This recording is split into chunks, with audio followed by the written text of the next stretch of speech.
Hello everyone, good morning, good afternoon, good evening, wherever you are. So in today's video, I would like to discuss about the 4 curriculum models or curriculum design that you might have to use in your future endeavor as a student. So for the heads up, we are discussing 4 curriculum design or model today, which is the curriculum, the traditional curriculum, the student-centered curriculum, the critical curriculum, and also the structural curriculum. So the first one, we might be related if you are like millennials or Gen Z, because the traditional curriculum is implied for us during our study as a elementary school to up to like mid or high school. So as you all know, traditional curriculum is a set of material that are taught to students, while the teacher are expect them to reach every milestone that are set on each and every materials. So for example, one school will have like 8 materials or 10 material that they will teach every week, and the students are hoped to at least exceed 80 points in their exam or maybe middle exam, because that's like the point of it. We are teaching them these materials because we are expecting them to like grow some sort of interest in each of them. While it is generalized the studying process, I think it's a bit of too rigid for the student, because it's restrict them in what they're interested in and whatsoever like that.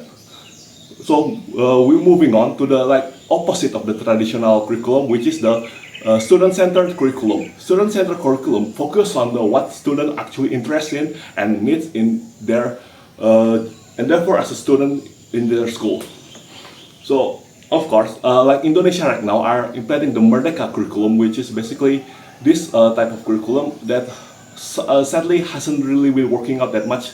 It's just making most of the student getting even lazier than the previous generation, my generation, because they haven't fulfilled the other aspect of Indonesia to be able to execute this curriculum properly, in my opinion.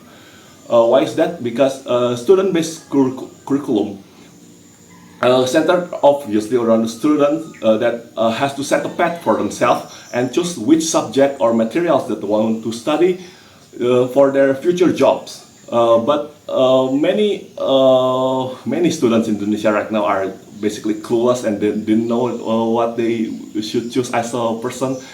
So that's why in elementary school, the traditional curriculum is still implied, so that the student can get the general interest in each and every one of the subjects. So the next one we're talking is the critical curriculum. Critical curriculum use the real-world problem or real-world issue that we as a teacher will ask our student to how they would solve this. For example, of course you have heard of the South Korean martial law by now. So we will ask our student, hey, how would you solve this martial law if you are one of the parliament member?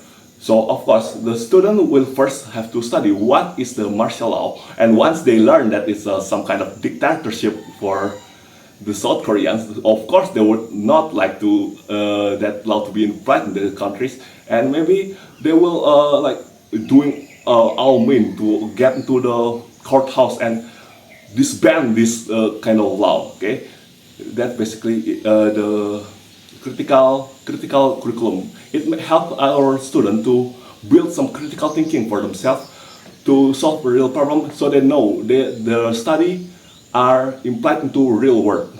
And for the last one is the curriculum based on their structure or structural curriculum. Structural curriculum has 3 types of structure to them, which is the first one, linear, and then systematic and cyclic. For the linear, obviously it's just like traditional too, I guess.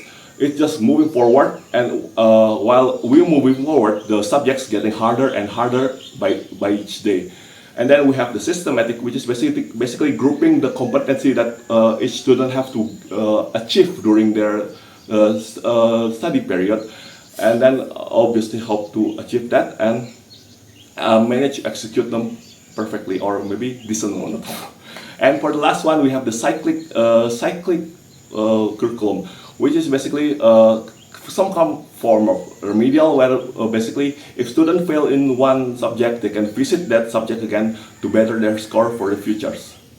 Well, I guess that's all that I can say for this video. Thank you so much for watching, and I'll see you next time. Bye bye.